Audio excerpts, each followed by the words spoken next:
So this is the 53rd anniversary of Earth Day, and NASA has a big role to play in this. That's meteorologist John Haynes, the program manager of the NASA Health and Air Quality Applications. Now, when most people think of NASA, they tend to think about looking out into the cosmos. But NASA has an array of satellites that also monitor what's happening here on Earth. We have 25 satellites and sensors, including some on the International Space Station, that are continuously monitoring Earth's weather, climate, and environment. And we're getting information on everything from the atmosphere, the land, the ice caps, to the oceans, and looking at the Earth as a system and seeing how that is changing over time, particularly with the issue of climate change.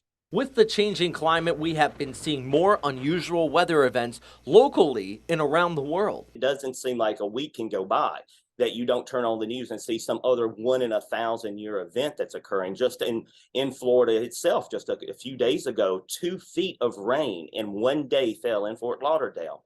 And we know that climate change is exacerbating these extreme events, from extreme floods to extreme droughts.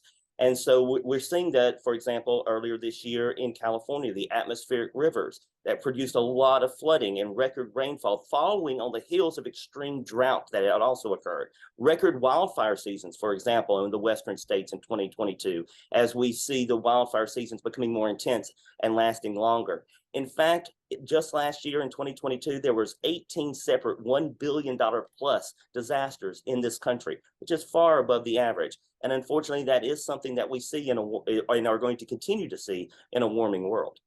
Pointing out Fort Lauderdale, that was only a week ago. So I guess to expand kind of on that, could we see more floods like that?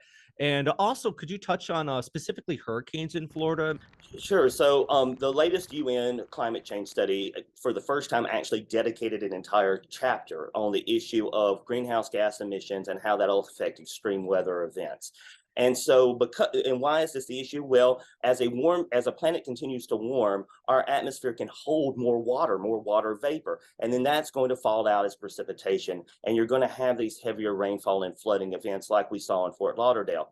But when you're talking about the issue of hurricanes, there's a second part to that equation, and that's the issue of sea level rise. Now, we're seeing now from our NASA satellites that sea level is rising about 4 millimeters per year. That's far higher than it was in the 20th century. And that might not sound like a lot, but we estimate that for every 2.5 inches of sea level rise, we lose about 8 feet of beachfront property. And when you're talking about storm surges and hurricanes, that's just going to exacerbate the extreme storm surges we're seeing. And you're also going to, even on sunny days with high tides, like the king tides in Miami, that they're regularly seeing now flooding in Miami in places where they didn't before.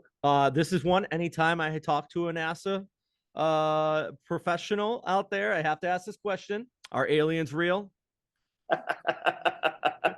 How about more so? How about this? If you were an alien, or you had an alien visiting Earth, and you could give humanity one piece of advice to help take care of the Earth, what would it be?